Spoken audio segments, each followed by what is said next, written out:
आप सभी का मेरे YouTube चैनल भारत का नया कानून में स्वागत है। आज मैं दिलचस्प एक मैटर लेकर आया हूँ। दिल्ली हाई कोर्ट का है ये। दिल्ली हाई कोर्ट में सुरेश कुमार कैट व मनोज कुमार जैन, ये दो जस्टिस हैं दिल्ली हाई कोर्ट में।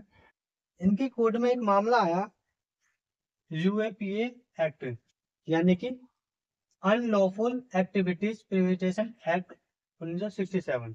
ठीक।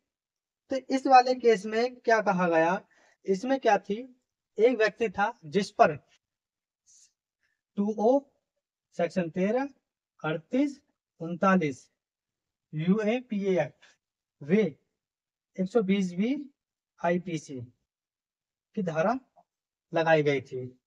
डिस्ट्रिक्ट हाई कोर्ट ने इनकी बेल खारिज कर दी। क्यों कर दी?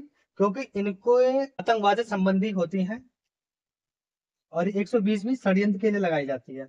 तो इसमें क्या था, उस व्यक्ति के मोबाइल में आईएसआई व ओसामा बिन लादेन के फोटो मिले थे, जिसके बिहाफ पर ये धारा उस पर लगाई गई थी, 120 और ये वाली। ठीक है, क्योंकि वो अनलॉफुल एक्टिविटी प्रिवेंशन एक्ट 1967 में इसमें क्या कहा गया है, पहले हम इसको समझ लेते हैं, उसके बाद में चर्चा करूंगा क्यों लगाई गई थी। ठीक है, तो 2O अखंड भारत पर टिप्पणी करना या असंतोषजनक जो बातें होती हैं उनको फैलाना।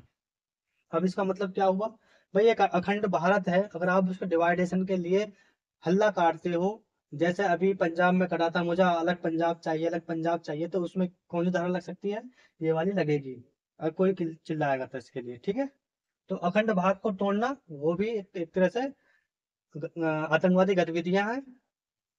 और सेक्शन 13 गैर कानूनी गतिविधियों की वकालत करना या उकसाना या सलाह देना। अगर आप किसी व्यक्ति की गैर गतिविधि, यानी कि एक तरह से मान चलो, अगर कोई व्यक्ति आतंकवाद से संबंधित कोई घटना काम कर रहा है, अगर आप उसको उसकी वकालत करते हो, ये काम बढ़िया कर रहा है वगैरह वगैरह, या उसे उकसाते हो उस काम को बढ़ाने के लिए, या उसे सलाह देते हो किसी तरह से या सहायता देते हो, तो आप पर ये वाली धारा लग सकती है, सेक्शन 13 यूएपीए की धारा। ठीक है, 38 offence relating of membership of a terrorist, यानी कि अगर आप जो आतंकवादी जो होते हैं उनके संपर्क में रहते हो, मेंबर हो, तो सेक्शन 38 वाली बात कहता है। ठीक।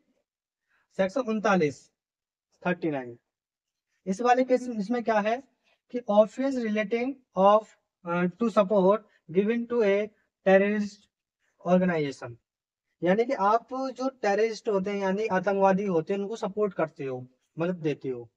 ठीक है, सेक्शन 39 वाली बात, सेक्शन 39 कहता है इस वाली बात को। ठीक है, और 120 भी षड्यंत्र के बारे में। तो दिल्ली हाई कोर्ट में इनकी कोर्ट में सुरेश और मनोज जो जस्टिस हैं, इनकी कोर्ट में ये मामला आया कि एक व्यक्ति था, उसके मोबाइल में कंटेंट पाया गया आतंकवादी संबंधी। तो डिस्ट्रिक्ट कोर्ट ने बेल खारिज कर दी। जब हाई कोर्ट में मामला आया इनकी कोर्ट में, तो इन्होंने कहा कि किसी व्यक्ति के मोबाइल में आतंकवादी फोटो होना, इसका मतलब ये नहीं है कि वो व्यक्ति आतंकवादी है। ऐसे कंटेंट आजकल ऑनलाइन हर जगह होते हैं। कोई व्यक्ति किसी प्रोजेक्ट को बनाने के लिए उनको डाउनलोड भी कर सकता है ऑनलाइन। इसका मतलब ये नहीं कि वो आतंकवादी ही है। आतंकवादी होने के लिए उसको एक ऐसा कार्य किया जाना चाहिए या उसको अफवाह को फैलाना चाहिए, लेकिन इसने ऐसा कोई कार्य नहीं किया है। केवल कंटेंट इसके मोबाइल में पाया गया, जिससे कि ये सिद्ध नहीं होता कि ये व्यक्ति आतंकवादी है, और इनकी बेल अलाउ कर दी गई। ये जस्टिस सुरेश कुमार और मनोज जैन ने ये वाली बात कही है अपने फैसले में।